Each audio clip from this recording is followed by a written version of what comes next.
So in this video we are going to see on supplementary question paper KTU September 2020 supplementary question paper part A. The first problem is find the type of the turbine which should be used under a head of 150 meter to develop 1500 kilowatts while running at 300 rpm based on the specific speed criteria. So from the head itself we can tell what is the type of turbine, because if the head is very high, then which type of turbine? It is a Pelton impulse turbine. For impulse turbine your head will be very high. For Kaplan turbine and all, your head will be very low. Okay, but here they ask us to find the type of the turbine by using a specific speed criteria. So in order to find that, we must know what is the specific speed. How to find the specific speed? You have to use that formula. Okay, first write down the given data H, N and P. You have to find the type of the turbine. What is the formula? Ns is equal to N into root P divided by H power 5 by 4. In that, P should be in terms of kilowatt. This is very important. Okay, what we do is while writing the value of power, if it is kilowatt, automatically our hand will write into 10 raised to 3. No, don't do that. Okay. What is the solution? Ns is equal to 300 into root of 1500 divided by head. We got the answer as Ns is equal to 22.133. Okay. From that, you have to decide. How to decide this Ns is equal to this much means I have written it as Francis turbine. From where I got this is from Modi and Seth book. In the book Modi and Seth, there is one tabular column with the head itself. We can tell what is the type of turbine, and also with the specific speed also we can tell what is the type of the turbine. So here 300 or more, if the head is 300 or more, it is a Pelton wheel. Okay. For 300 and more head, your specific speed will be very less, because from the formula, see here, if the head is inversely proportional to the specific speed. If the head is higher, specific speed will be lower. If the head is lower, specific speed will be higher. Okay. So for the Pelton wheel head, we know for the impulse turbine, head is very high. So 300 and more means your specific speed will be very less. Okay. If the head is less than 60, that is for Kaplan turbine, your specific speed will be more. Okay. So one simple technique I'll show you.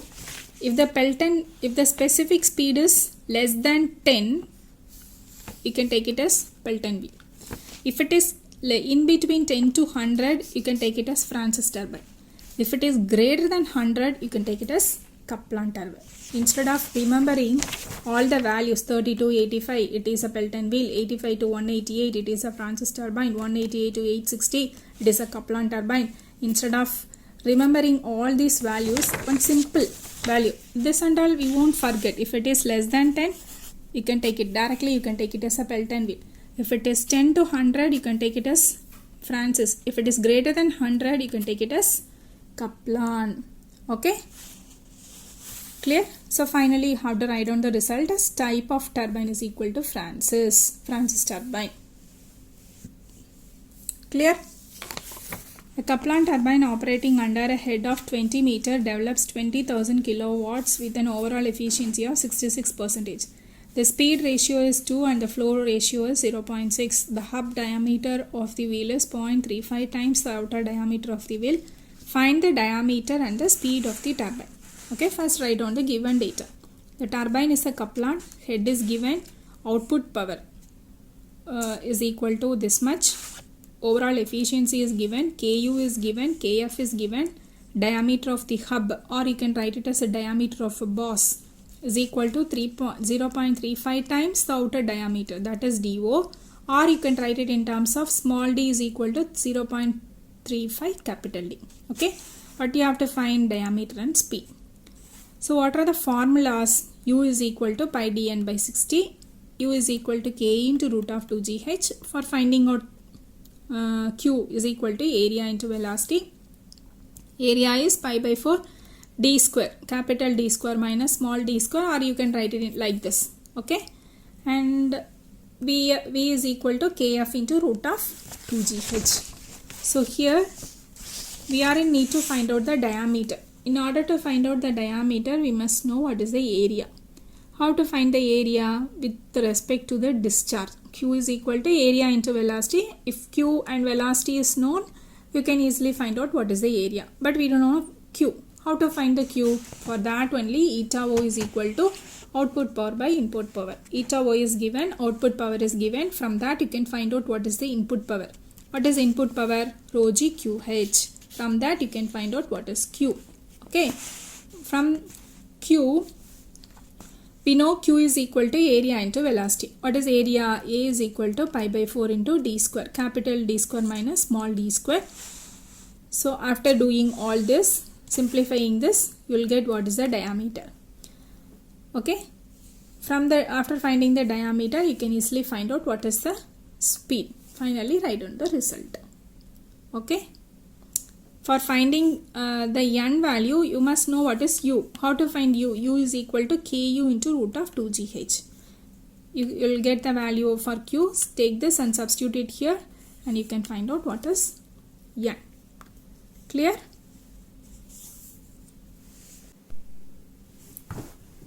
The next problem is a centrifugal pump delivers 0.04 meter cube per second of water to a height of 20 meter through a 15 centimeter diameter pipe which is 100 meter long. Calculate the manometric head if the coefficient of friction is 0.15. So this is a centrifugal pump. Write down the given data. Pump is a centrifugal pump. Q is given, H is given, pipe diameter is in centimeter, so you have to convert into meter. Length of the pipe is 100 meter. Coefficient of friction also it's given. What we have to find? We have to find the manometric head. So the formula for finding the manometric head is HM is equal to HS plus HD, HFS, HFD plus HIN plus VD square divided by 2G. What is HS is, for example, this is a centrifugal pump. Okay, this is a centrifugal pump. The water which is letting into the centrifugal pump, this will be your suction pipe, and this will be your delivery pipe. So the head in the suction pipe is HS, head in the delivery pipe is HD. So from the center to the top of the water surface is HS. From the center of the centrifugal pump to the outlet, this is HD. And what is HFS is head loss due to friction. Head loss due to friction in the suction pipe is HFS. Head loss due to friction in the delivery pipe is HFD. And what is HIN is inlet loss. Okay, it is inlet loss. This is kinetic energy in the delivery pipe. Okay, so here they have given the height of 20 meter. The pump is delivering water at a height of 20 meter through a 15 centimeter pipe. So what is the meaning of this? Only single pipe. They are using a single pipe which is a 15 centimeter diameter pipe, and its length is 100 meter. So from the bottom of the water surface to the delivery to the outlet, the total length of the pipe is 100 meter. Okay, and the diameter which is used is 0.15 meter in suction and also in the delivery. Clear? The centrifugal pump, it is discharging the water through 0.15 meter diameter pipe, both inlet and outlet, and its total length is 100 meter.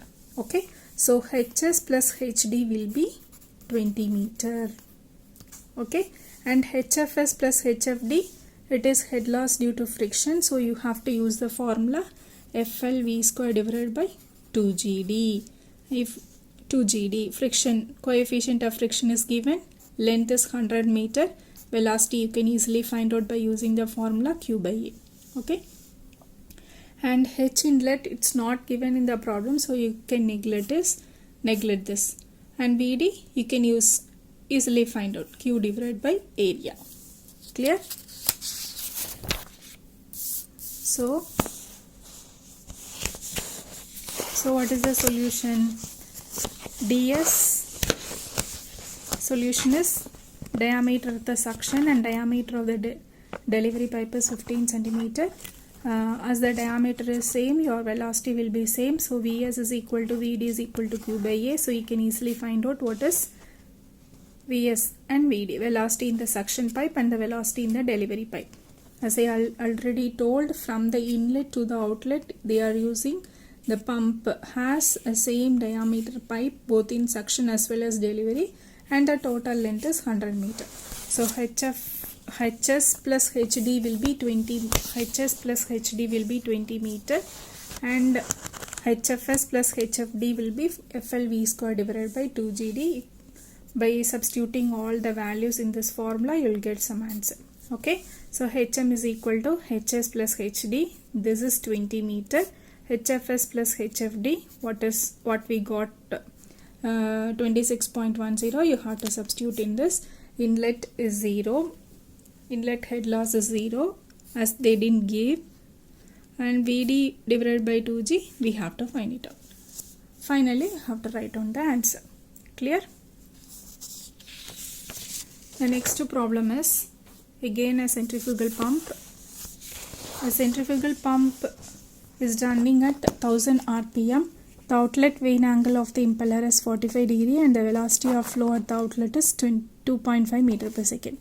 The discharge through the pump is 200 liters per second when the pump is working against a total head of 20. So this total head is nothing but HS plus HD and all the losses. If they didn't mention about anything, any losses and all, you can just neglect it. Okay. If the eta manometric efficiency is 80%, determine the diameter of the impeller and the width of the impeller at the outlet. Okay. So first write down the given data. Pump is a centrifugal pump. N is given. Vane angle at the outlet. What is that? Phi. Vane angle at the outlet, phi. Vane angle at the inlet is theta.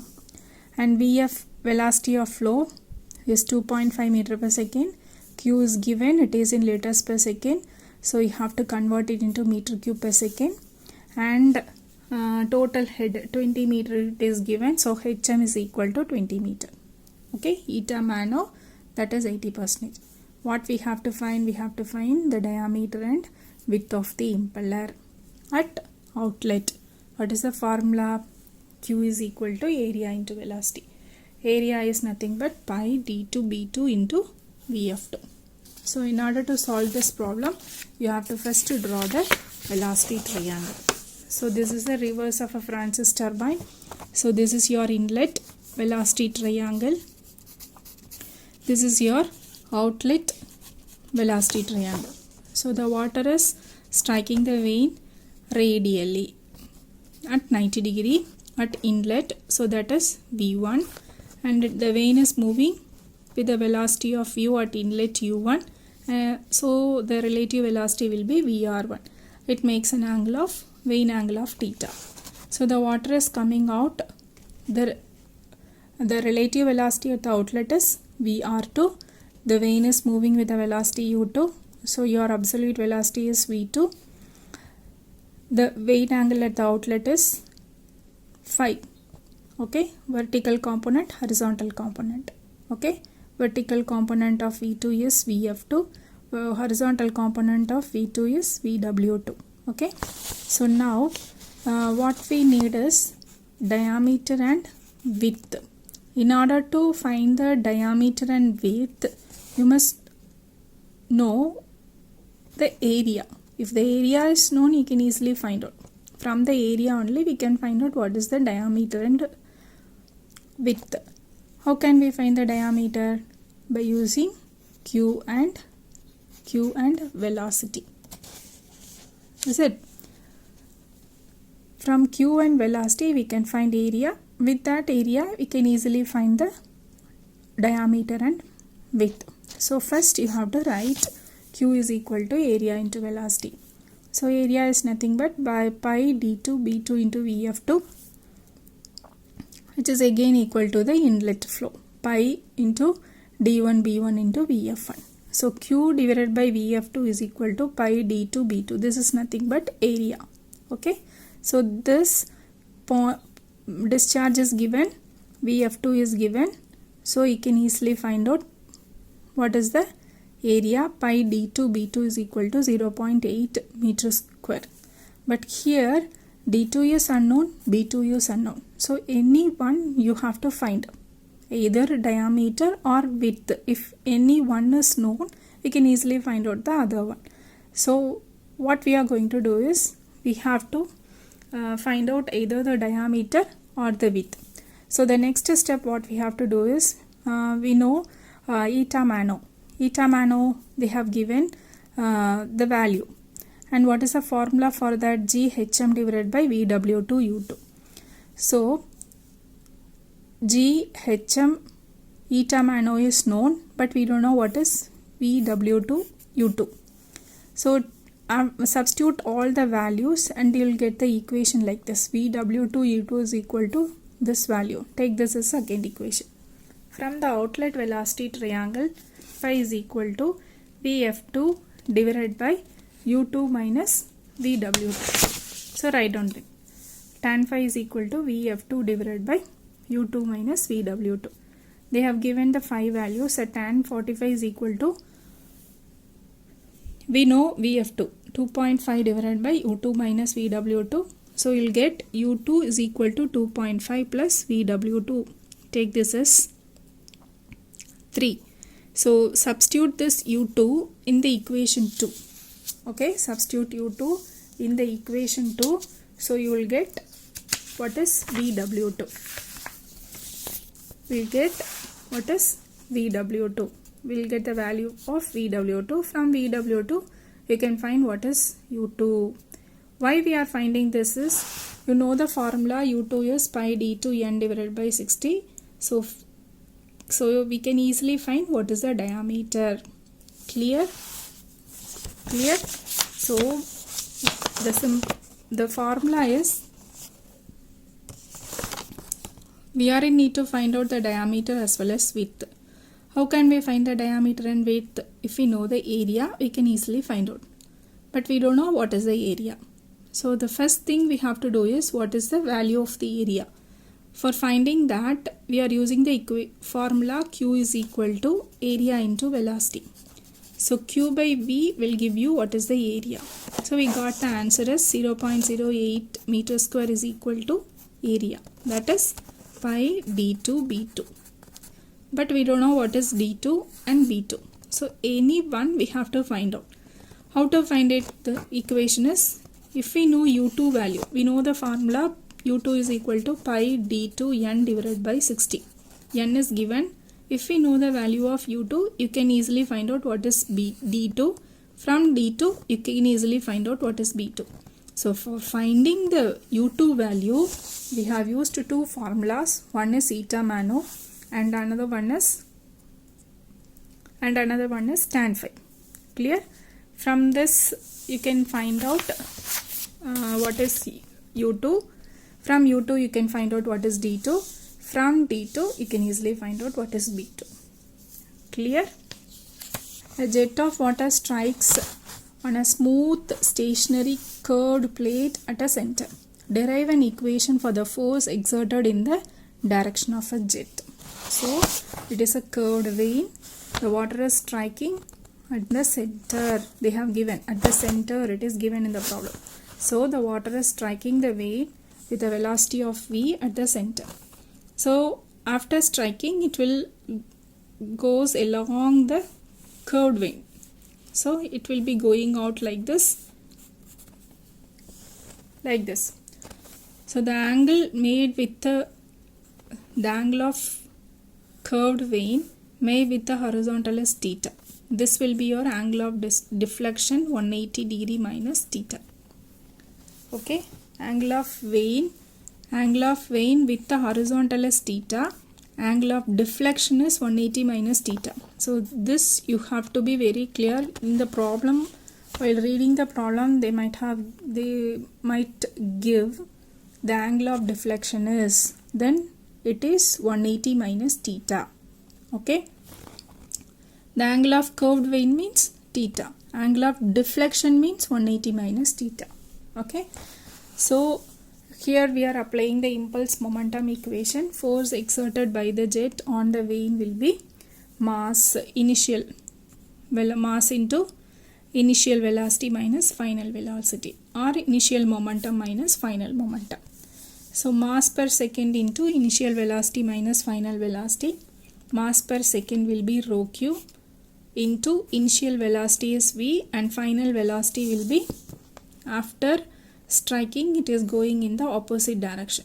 So opposite direction means at the same time it is parallel to the direction of jet. So it will be v cos theta. Horizontal component of this v will be v cos theta, but it is in opposite direction.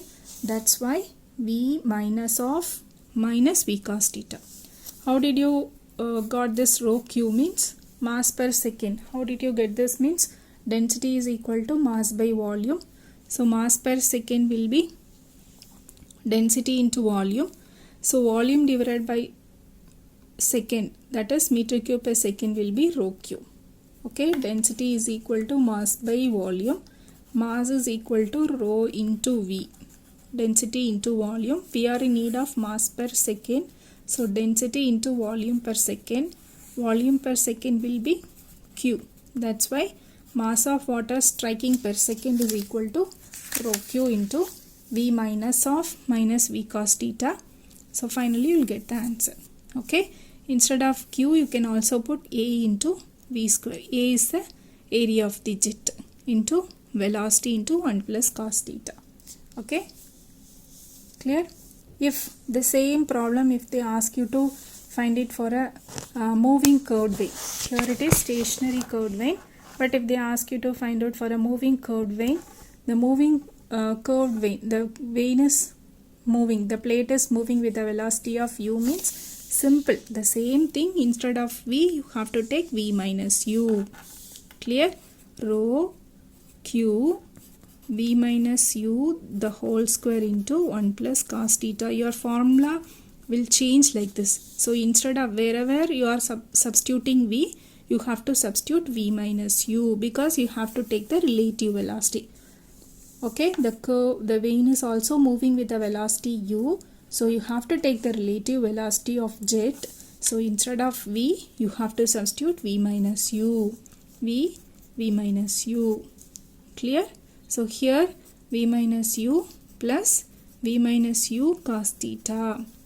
So after v minus u is common, so v minus u into 1 plus cos theta. So area q, instead of q you can substitute a into v. So here v minus u the whole square into 1 plus cos theta. Clear?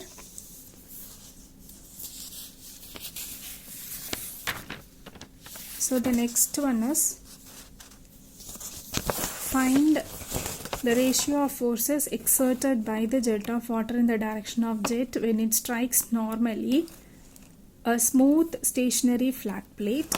A smooth flat plate moving in the direction of jet at 1/2 of the velocity of jet. Okay, you have to find the ratio between these two forces. Force acting on a stationary plate and the force acting on a moving plate. Okay, and the plate is moving with the velocity that is half of the velocity of jet. If we are taking the velocity of jet as v, means here the plate is moving with the velocity which is half of the velocity of jet, means v minus 2, v divided by 2. Okay, first we can derive the equation for the smooth stationary flat plate. That is very simple. It is a plate, it is a velocity of jet striking the plate, so it will change its direction. After striking, the final velocity will be 0. So F is impulse momentum equation. We are applying impulse momentum equation.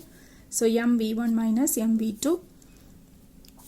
So rho q into initial velocity minus final velocity. Rho q into initial velocity is v minus 0. So you'll get rho a square. Rho a into v square. So if the plate is moving means the plate is moving with the velocity of u. But here v by 2. Okay. That is 1/2 of the velocity of jet. So it will be v by 2. So first we can take with the velocity. If it is moving with the velocity u, we can derive the equation for the moving plate which is moving with the velocity u. So F is equal to rho q initial velocity minus final velocity. So initial velocity will be, you have to substitute the relative velocity, that is v minus u. Okay, here you will get the same equation, rho a v minus u. Here rho a v square, here it will be rho a v minus u the whole square. Here u is nothing but half of the velocity of jet. So v by 2, finally you will get the answer like this. Okay, so now we need to find out the ratio. Force exerted on a stationary flat plate divided by force exerted on a moving plate is equal to, write down the answers, rho a v square divided by rho a v square divided by 4. This will get cancelled. Finally you will get the as 4. So finally you can write the answer as force exerted by the jet of water on a stationary flat plate is equal to 4 times the force exerted by the jet of water on the moving plate. Clear? Okay. Force exerted by the jet of water on the stationary flat plate will be equal to 4 times the force exerted by the jet of water on the moving plate. Clear?